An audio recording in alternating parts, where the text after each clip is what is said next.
The Mitchell family chat pinged for the fifth time that hour. My stomach dropped. Vivian had scheduled another dinner without checking if I could attend. This was not an accident. This was a pattern. My mother-in-law had been excluding me from family events since I married Nathan 4 years ago. The notifications kept coming as they discussed the details. I watched silently, feeling that familiar knot in my chest tighten. "Everyone free this Sunday at 7? The usual place," Vivian wrote in the group chat. I stared at my phone screen in our Portland apartment. Rain tapped against the window. My marketing proposal deadline was Monday morning. Vivian knew this. I had mentioned it just 3 days ago when we ran into her at the grocery store. She had smiled and nodded. Then she scheduled the dinner anyway. "Can we do Saturday instead? I have that project due Monday," I typed, my fingers hesitating before hitting send. The chat went quiet for 20 minutes. Then Nathan's sister Megan responded, "Sunday works best for Mom. Maybe you can join next time, Alessandra." Next time. It was always next time. "We've been planning this for ages," Vivian added moments later. "Everyone else can make it." I never saw any planning messages in the chat. They must have discussed it in person, or in another thread without me. Nathan walked in from his home office, loosening his collar. "Did you see the dinner invite?" he asked, dropping onto the couch beside me. "It's not an invite if I'm the only one who can't go," I said quietly. Nathan sighed and ran a hand through his dark hair. "You know how Mom gets about her Sunday dinners. Can't you work on your proposal afterwards?" "The client meeting is 8 in the morning. I need that time to finalize everything." "Just this once." He gave me that pleading look, the one that said, "Please don't make this difficult." I had seen that look 32 times over the past 4 years. I kept count because each time cut deeper than the last. I closed my eyes and nodded. One more time. One more sacrifice. One more night staying up until 3 in the morning to finish my work, just to keep peace in the Mitchell family. This was just one small example. 2 months ago, Vivian had organized Nathan's birthday celebration. She texted everyone except me about a last-minute location change. I arrived at the original restaurant alone. I sat waiting for 30 minutes before calling Nathan. "Oh, didn't Mom tell you? We're at Riverfront now," he said, ambient noise nearly drowning his voice. "No, no one told me," I replied, fighting back tears as I walked to my car in the rain. When I finally arrived, Vivian greeted me with practiced concern. "Oh dear, I sent that message to everyone in the chat. Did you not see it?" I checked later. There was no message. When I mentioned this to Nathan, he shrugged. Mom's not great with technology. She probably thought she sent it. Then came the family photo session in June, scheduled on a Wednesday morning, my busiest meeting day at the boutique marketing agency where I worked.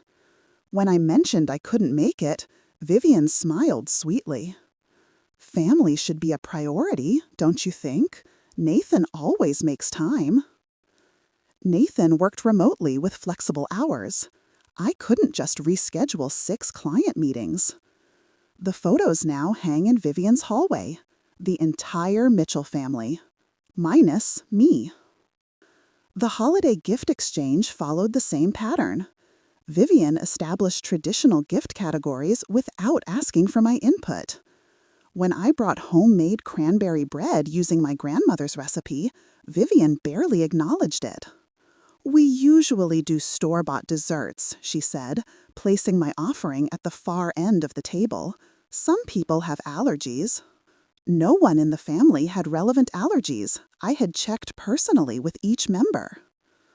By spring, I noticed the pattern extending beyond gatherings. Nathan's father, Richard, turned 62 in April. Vivian organized a surprise party.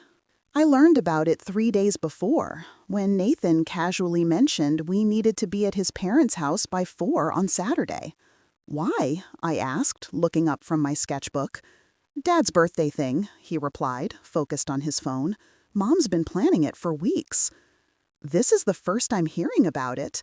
Nathan looked confused. Really? It's been in the family chat. I scrolled through hundreds of messages. Nothing about a party. Later, I discovered Vivian had created a separate thread called Richard's Surprise that included everyone except me. When I asked why I wasn't included, she laughed it off. "Oh, I thought Nathan would handle everything for both of you," she said, patting my arm. "You're always so busy with work." In May, they planned a family vacation to the Oregon coast, 3 days at a beachfront property. I discovered this when Megan asked if I was excited about the trip. We were at a neighborhood barbecue. 12 people stood nearby, watching my reaction. "What?" I asked, my voice suddenly small. "The family vacation next month," she said, her smile faltering. "Didn't Nathan tell you?" All eyes turned to me. Heat crept up my neck as I forced a laugh. "He probably did. I've been distracted with work lately." Nathan hadn't told me. When confronted, he looked genuinely confused. "I thought Mom talked to you about it," she said she would. Vivian, of course, insisted she had mentioned it during our last lunch. Remember, when we were discussing summer plans? We hadn't had lunch together in months. The pattern continued with increasing frequency. Important family announcements made when I was the only one absent. Weekend brunches scheduled during my standing yoga class. Decisions about holiday traditions made without my input. Each exclusion felt like a tiny paper cut, barely noticeable alone, excruciating when combined. Then came the day that finally broke me. Nathan received a major promotion at his healthcare software company. Something he had been working toward for 18 months. I planned to host a small celebration at our apartment. I bought champagne, ordered his favorite food, invited his closest friends. 2 days before, Nathan came home looking excited. "Mom's organized a surprise celebration for my promotion. This Friday at 7. The whole family will be there." "Friday? But I've already planned something for us," I said, my voice catching. "You have? Mom didn't mention anything about your plans when she called." "I never told your mother. I wanted to surprise you myself." Nathan looked uncomfortable. "Well, she's already reserved a private room at Montage. Everyone's confirmed." "Everyone who?" "Family. Some family friends. My old college roommate." "She invited Drew? I was going to invite him to our celebration." Nathan scratched his head. "Yeah, she found him on Facebook, apparently." The realization hit me like a physical blow. Vivian had somehow learned about Nathan's promotion before I told her. She had then deliberately organized a competing celebration. She had contacted our friends. She had undermined my plans completely. "When did you tell your mom about the promotion?" I asked quietly. "I didn't," Nathan replied. "HR made the announcement yesterday morning. I guess someone from work must have connections with Mom's real estate clients or something." That was the moment something shifted inside me. The moment I finally saw with perfect clarity. This was not a series of misunderstandings. This was not poor communication. This was deliberate, systematic, calculated. I put down the wine glass I had been clutching. My hands were perfectly steady as I looked at my husband of 4 years. "I'm not going," I said, my voice stronger than it had been in years. "What? You have to come. The whole family will be there." "The whole family has been there for every event Vivian has planned while systematically excluding me. I'm done pretending this is normal." Nathan stared at me, mouth open. "What are you talking about?" "I'm talking about your mother making plans without me. Deliberately, consistently, For 4 years. I stood up straighter. And I'm done asking when the next one is. That night, I couldn't sleep. My confrontation with Nathan had ended with him storming out. "You're overreacting," he had said. Those words echoed in my head as I stared at the ceiling. For the first time, I didn't immediately assume he was right. The next morning, the Mitchell family chat pinged with details about Nathan's celebration. I picked up my phone and did something unprecedented. I muted the conversation. Then I blocked Vivian's personal number. My heart raced as I took these small steps toward setting boundaries. When Nathan returned home that evening, his expression was a mixture of confusion and irritation. "Mom's been trying to reach you about tomorrow." "I know," I replied, continuing to organize my desk space. "You're really not coming?" he asked, incredulous. I turned to face him directly. "I'm really not coming. I already had plans to celebrate your achievement, plans your mother deliberately sabotaged." "That's ridiculous. Mom wouldn't do that." "She's been doing it for 4 years, Nathan. The birthday location change, the family photos, your dad's surprise party, the vacation planning. Every single time, she's found ways to exclude me." Nathan's face flushed. Those were miscommunications. 37 miscommunications, all following the same pattern? That's not coincidence, that's strategy. For the first time, I saw uncertainty flicker in his eyes. He didn't have an immediate defense. Progress, however small. The night of Vivian's celebration, I stayed home. I turned off my phone. I pulled out my paper quilling supplies, a hobby I had abandoned shortly after marrying Nathan. The fine paper strips felt familiar between my fingers. I had forgotten how calming this was. I created 3 intricate designs that night, each one better than the last. By midnight, my dining table was covered in colorful paper art. I felt more like myself than I had in years. When Nathan returned home around 11, he seemed subdued. Everyone kept asking where you were. "What did you tell them?" I asked, not looking up from my work. "That you weren't feeling well." He paused. "Mom suggested maybe you were jealous of my promotion." I laughed, not a polite laugh, a genuine, incredulous laugh. Of course she did. "Are you coming to Sunday dinner this week?" he asked cautiously. "No, I don't think I will." The shock on his face was almost comical. In 4 years, I had never refused a direct invitation. But it's tradition. It's your tradition, not mine. I was never allowed to contribute to making it ours. That Sunday, I attended a local craft fair instead. I brought my paper quilling pieces on a whim. 3 separate people asked if I sold my work. One woman, the owner of a boutique art shop, gave me her business card. "You have real talent," she said. "I'd love to feature your work." That small validation meant more than I could express. For years, Vivian had made dismissive comments about my little paper hobby. Now a professional was telling me I had talent. When I returned home that evening, I felt lighter. Nathan was watching television, a slight frown on his face. "How was dinner?" I asked politely. "Fine. Mom kept asking about you." "What did she say?" "She's worried you're pulling away from the family." I nodded thoughtfully. I'm not pulling away. I'm establishing boundaries. Nathan turned off the TV. "Can we talk about what's really going on?" I sat beside him. "I've been trying to talk about it for years. You haven't been ready to listen." That conversation lasted 3 hours. I listed every instance of exclusion I could remember.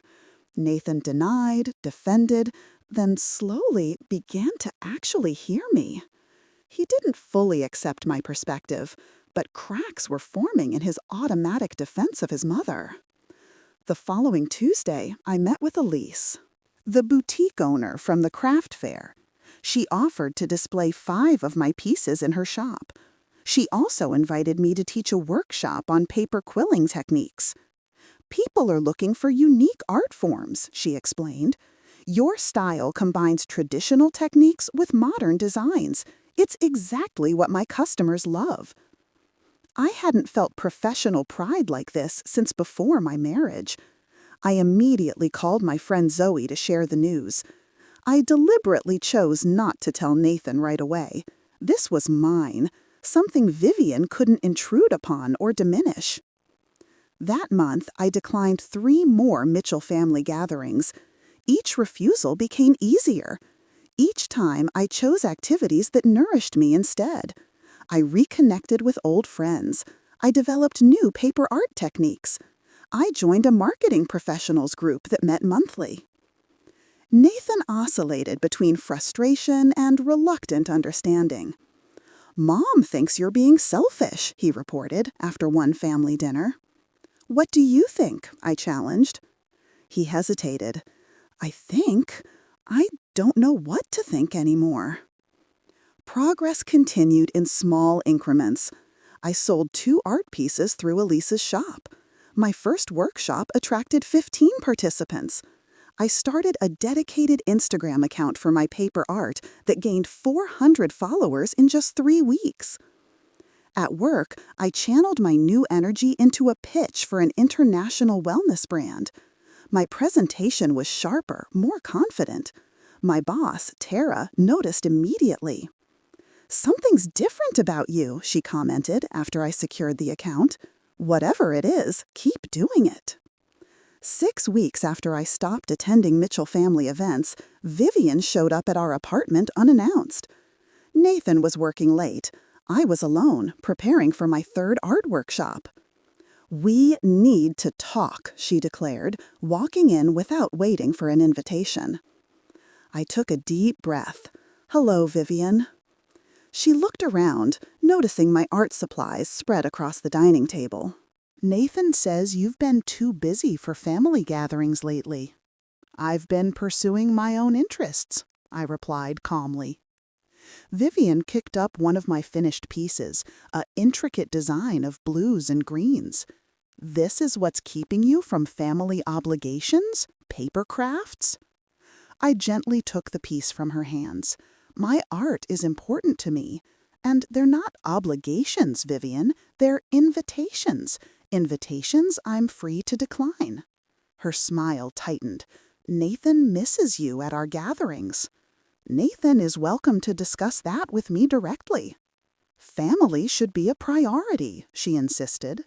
"I agree, but respect should be too." She stayed for 20 uncomfortable minutes. I maintained calm, refused to apologize, and didn't justify my decisions. When she left, I felt shaky but proud. I had held my boundary. The next morning, my phone rang. It was Tara from work. "Are you sitting down?" she asked. "I can be. What's happening?" "The Lumina campaign you designed, it just won the Regional Marketing Excellence Award." I sank into a chair. "You're kidding?" "Not only that, they want you to present at the International Digital Marketing Conference in Barcelona next month, all expenses paid." My hand trembled as I processed this information. The Regional Marketing Excellence Award was prestigious. Being invited to speak at the international conference was career-defining, especially for someone just 31 years old. "This is huge, Alessandra," Tara continued. "This puts our agency on the map, and this is the kind of recognition that changes careers." After the call, I sat in stunned silence. 6 months ago, I would have immediately called Nathan, seeking validation. Now, my first call was to Zoe. "I'm taking you out to celebrate tonight," she insisted after I shared the news. "This is incredible." That evening, surrounded by supportive friends at my favorite restaurant, I realized how much my world had expanded since setting boundaries with the Mitchell family. These people valued my achievements. They didn't diminish them or try to outshine them. I didn't tell Nathan about the award until he mentioned Vivian was planning a family trip to Spain next summer. The irony was too perfect. "That's interesting," I said casually. "I'm actually going to Barcelona next month, for work." His surprise was genuine. "What? Why?" "I won the Regional Marketing Excellence Award. I've been invited to speak at the international conference." Nathan's expression shifted from confusion to genuine pride. "Alessandra, that's amazing! Why didn't you tell me?" I met his gaze steadily. "I'm telling you now." That night, Nathan posted a congratulatory message on social media about my achievement, his first public acknowledgement of my career in years. Within minutes, the Mitchell family chat exploded with questions. None of them had known about my success until that moment. I didn't check the messages. This was my achievement, my moment. For once, Vivian Mitchell couldn't minimize it, reschedule it, or take it over. For the first time in our marriage, I had something that was completely mine, something significant, something that proved my worth outside the Mitchell family approval system. As I packed for Barcelona, I realized I was standing taller, speaking more confidently, choosing my own path rather than constantly adjusting to accommodate others. The woman who had spent years trying to please her mother-in-law was disappearing. In her place stood someone stronger, someone I recognized from before, someone I had missed. "I think I'll stay 2 extra days after the conference," I told Nathan as I selected professional outfits for my presentations, "to explore the city." "Alone?" he asked, looking concerned. "Yes," I replied without hesitation, "alone." 3 months after my Barcelona presentation, life had shifted dramatically. My speech had been featured in 2 industry publications. I had been promoted to senior strategy director at my agency. My paper art was now displayed in 3 local galleries. Most importantly, I had maintained my boundaries with the Mitchell family. The Mitchell family chat remained muted on my phone. I attended only selected gatherings, always on my own terms. When I did participate, I arrived and left at times that worked for me. I no longer apologized for having priorities outside the family circle. Nathan's perception had evolved too. After watching my Barcelona presentation online, something had changed in his understanding of me. He saw me through fresh eyes, as a professional respected in her field, not just as his wife struggling to fit into his family. "I had no idea you were so good at what you do," he admitted one evening. "The way those industry leaders were asking for your opinion, it was impressive." I smiled at the belated recognition. "I've always been good at what I do, Nathan. You just didn't notice because your mother consistently minimized my career." He didn't deny it this time. October arrived with autumn colors and an invitation to Vivian's annual harvest dinner. This event typically featured 20 to 30 guests, family, friends, and Vivian's real estate colleagues. In previous years, I had spent days anxiously preparing for her subtle criticisms. This year, I almost declined. Then I reconsidered.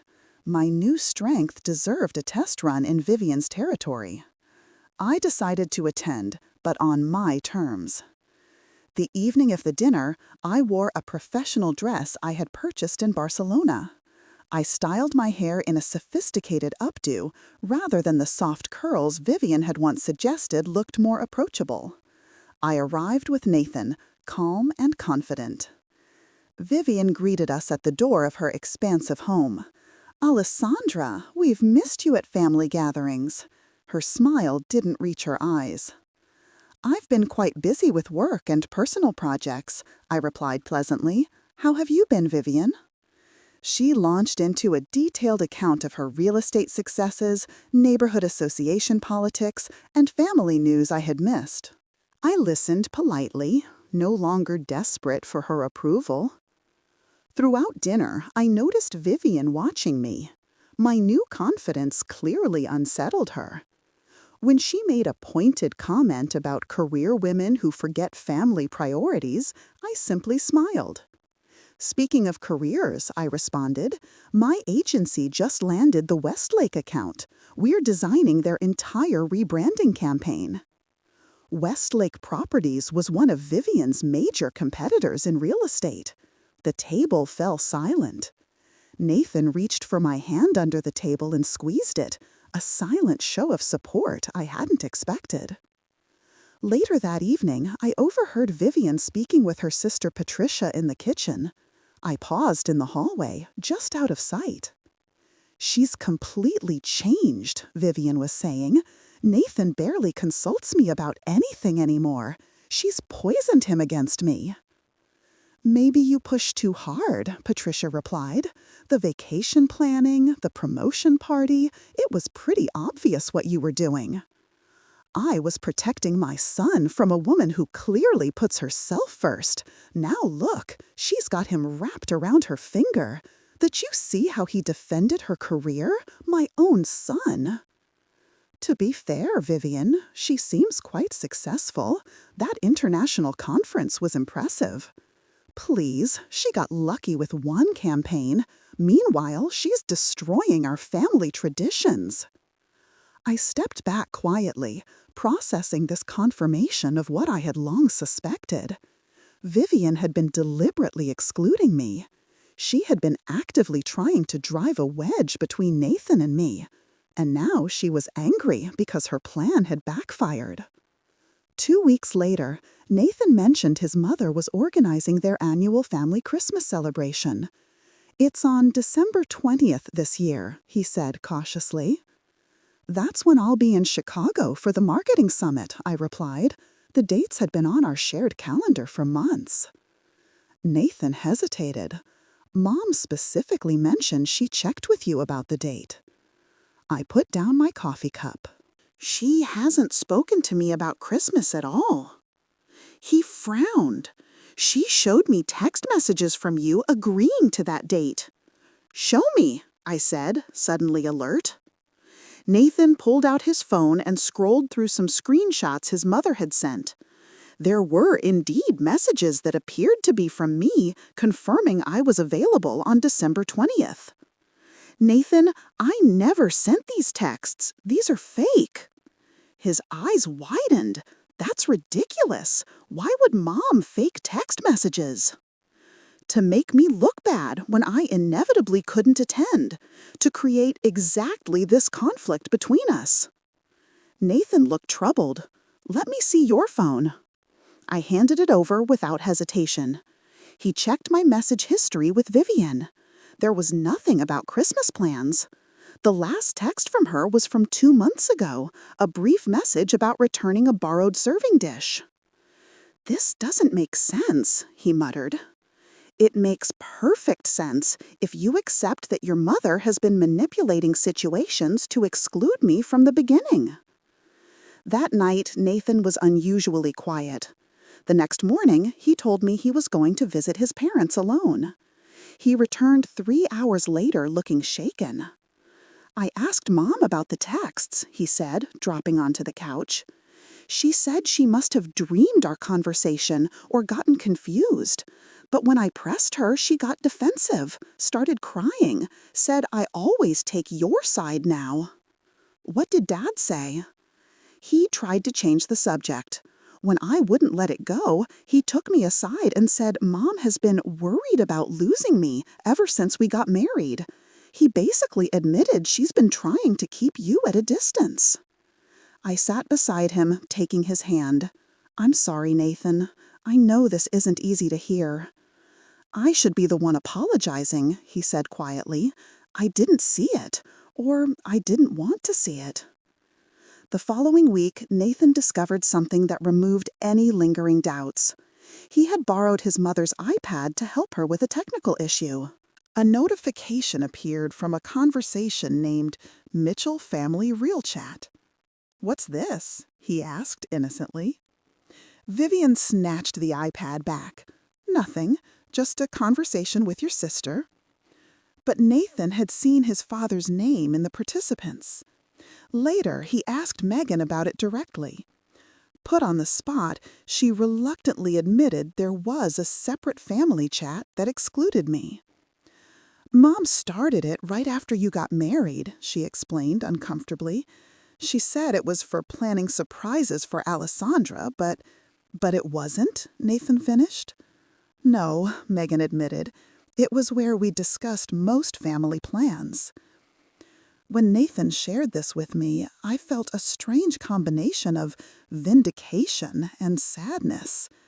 This explains so much. The last-minute changes, the events I never knew about, the conversations no one remembered having in the main chat. Nathan looked genuinely distressed. There's more. I asked Megan to send me some of the message history. He showed me his phone. I scrolled through hundreds of messages spanning our entire 4-year marriage. Messages coordinating schedules to ensure conflicts with mine. Conversations about how to announce plans so I would feel excluded but couldn't complain. Discussions led by Vivian about saving Nathan from my influence. Your mother has been running a 4-year campaign to edge me out of your family, I said, my voice surprisingly steady. I know, Nathan replied, his face ashen, and I let her do it.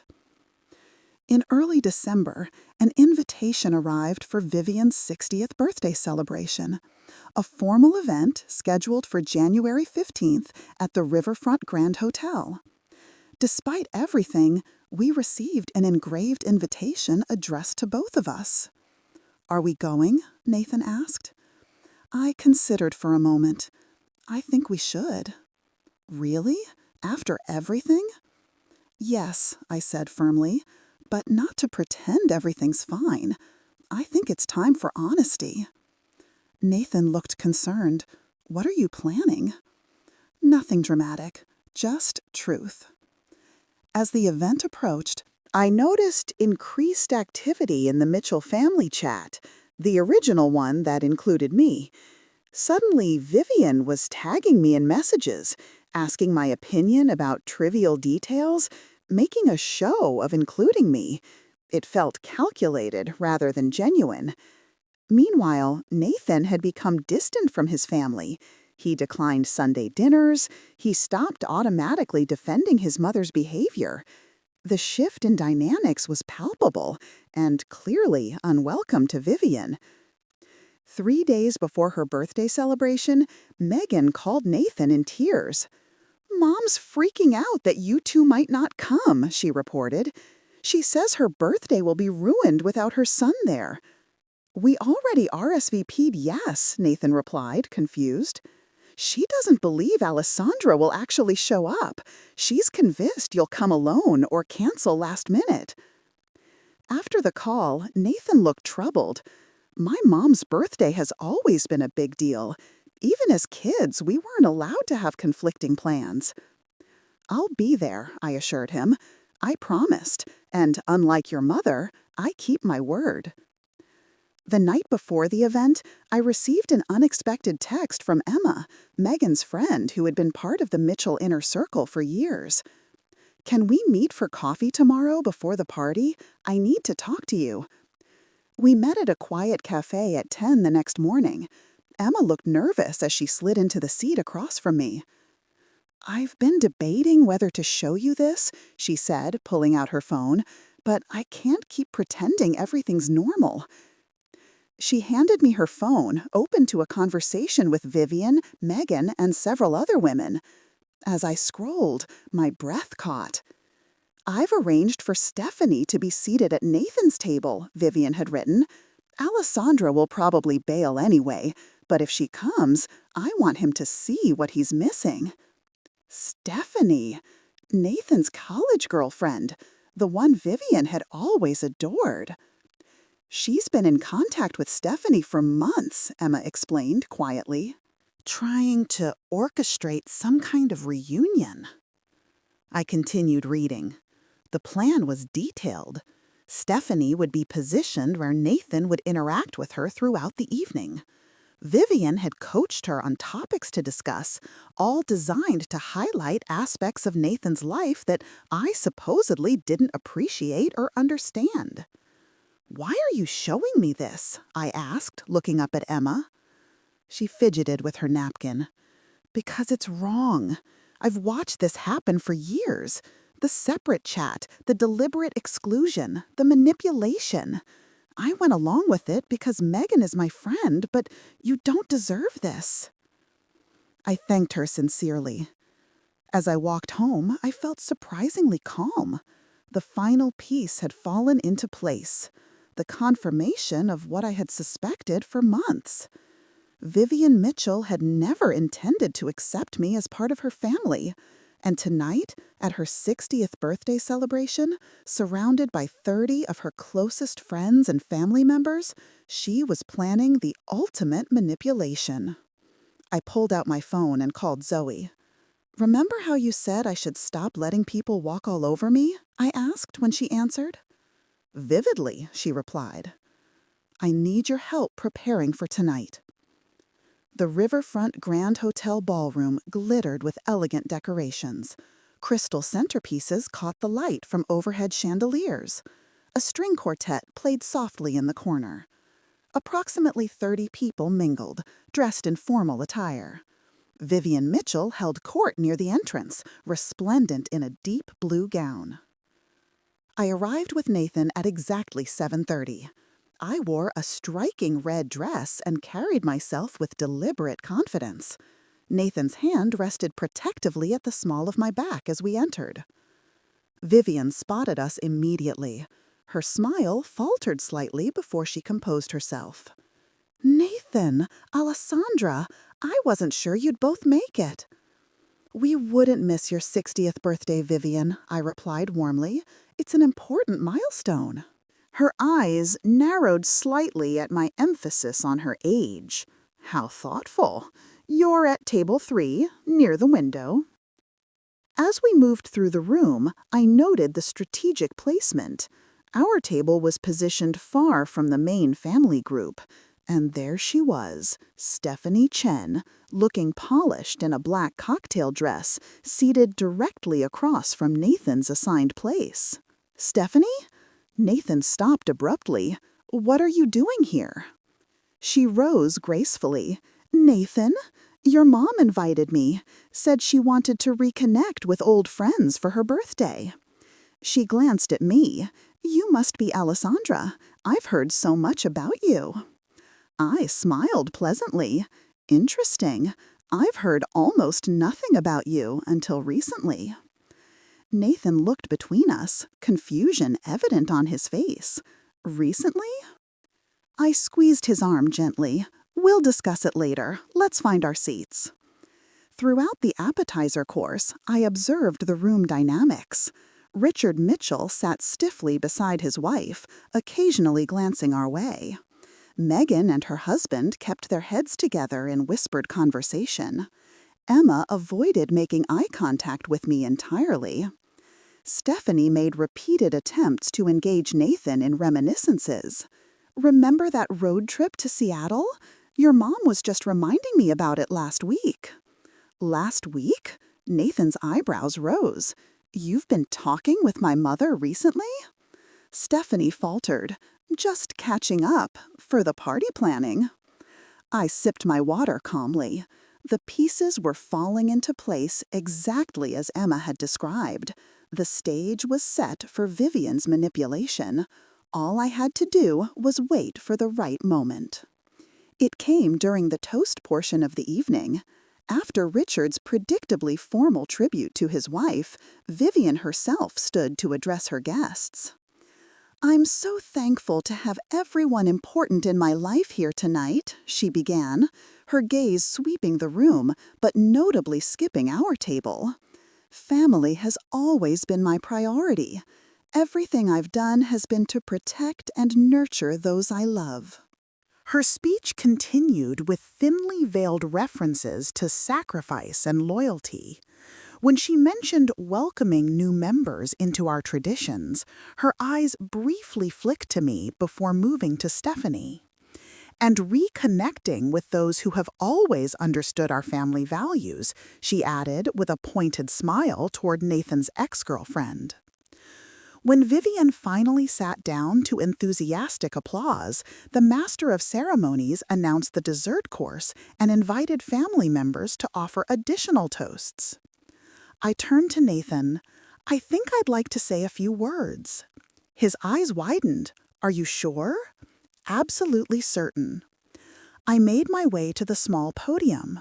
The room quieted as I took my position. I could feel Vivian's eyes boring into me, her body tense with anticipation of whatever disruption she feared I might cause. For those who don't know me, I'm Alessandra Mitchell, Nathan's wife of 4 years. I began in a clear, steady voice. I've been thinking about what to give Vivian for this milestone birthday. What do you give someone who has devoted so much energy to family? I paused, meeting Vivian's suspicious gaze directly. I decided the most appropriate gift would be honesty, I continued. Vivian talks often about family values and traditions. For 4 years, I've watched her demonstrate what those words mean to her. The room remained silent. I could see Nathan watching me intently, concern and support mingled in his expression. I've learned that in Vivian's world, family means control. Tradition means doing things her way. And loyalty means allowing her to dictate every aspect of her son's life, including who he should be with. A ripple of uncomfortable murmurs moved through the crowd. Vivian's face had gone pale. For 4 years, I've been systematically excluded from family events through a separate chat group created specifically for that purpose. I held up my phone, displaying screenshots Emma had provided. For 4 years, I've had my career diminished, my contributions ignored, and my marriage undermined. I gestured toward Stephanie. Tonight's orchestrated reunion with Nathan's college girlfriend is just the latest in a long campaign. Stephanie's face flushed red.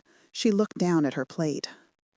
But here's what Vivian doesn't understand, I continued, my voice growing stronger. Family isn't about control. It's about respect. It's about acceptance. It's about supporting each other's growth, not restricting it. I looked directly at Vivian as I delivered my final points. I'm not here to create drama on your birthday, Vivian. I'm here to establish truth. I will no longer participate in the fiction that your behavior is normal or acceptable. I will no longer allow you to manipulate my husband or undermine my marriage.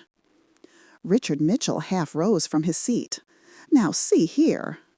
Let her finish, Nathan interrupted, standing up. The room fell silent again. I nodded gratefully to my husband. Moving forward, we will decide as a couple which events we attend. We will communicate directly, not through manipulated group chats.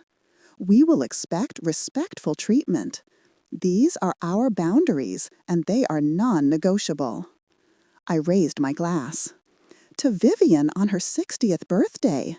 May this new decade bring growth, self-reflection, and a better understanding of what family truly means.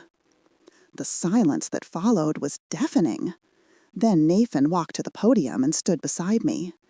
Everything my wife has said is true, he stated firmly, and I stand with her completely. Vivian's face contorted with fury and humiliation. "How dare you," she hissed, "at my birthday celebration?" "How dare I?" replied calmly. "How dare you invite your son's ex-girlfriend to your birthday as part of your campaign to destroy his marriage?" Several gasps rose from the assembled guests. Vivian looked around wildly, suddenly aware of her audience. Friends, colleagues, extended family, all witnessing her exposure. "This is ridiculous," she sputtered. "Tell them, Richard." Richard Mitchell looked profoundly uncomfortable. Perhaps we should discuss this privately, Vivian. There's nothing to discuss, she snapped. Alessandra is clearly unstable, making wild accusations. I have the messages, Mom, Nathan interrupted quietly.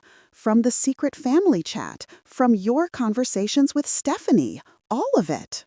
A heavy silence fell over the room. Megan stood up suddenly. It's true, she admitted. I was part of it. We all were. She turned to me. I'm sorry, Alessandra. Emma nodded from her table. I'm sorry, too. We should have said something sooner. One of Vivian's real estate colleagues cleared her throat. Vivian, is this true? You orchestrated all this? Vivian looked around the room, her social mask crumbling completely. You don't understand, she said desperately. She was taking him away from his family, from me. No, Mom, Nathan said firmly. Alessandra was becoming family. You just couldn't accept it. We left the celebration shortly after. Several guests approached us to express support before we departed. Nathan's cousin Marcus shook my hand firmly. That took courage, he said. It needed to be said. 3 days later, Richard called Nathan. Your mother is processing, he said awkwardly. She'd like to meet with both of you, to talk. The meeting was tense but civil. Vivian offered a carefully worded non-apology about misunderstandings and good intentions. I maintained our boundaries firmly but without cruelty. We agreed to a 1-month break from family gatherings to let emotions settle. During that month, Nathan and I strengthened our partnership. We discussed what kind of relationship we wanted with his family moving forward. We aligned on boundaries and expectations. We committed to supporting each other first. I should have seen it years ago, Nathan admitted one evening. I was so used to Mom controlling everything, it seemed normal to me. The weeks after the confrontation brought unexpected developments. Megan reached out independently, suggesting lunch without her mother's knowledge. During our meal, she offered a genuine apology. I followed Mom's lead without questioning it, she confessed. It was easier than standing up to her. I'm trying to do better now. Even Stephanie sent a brief email.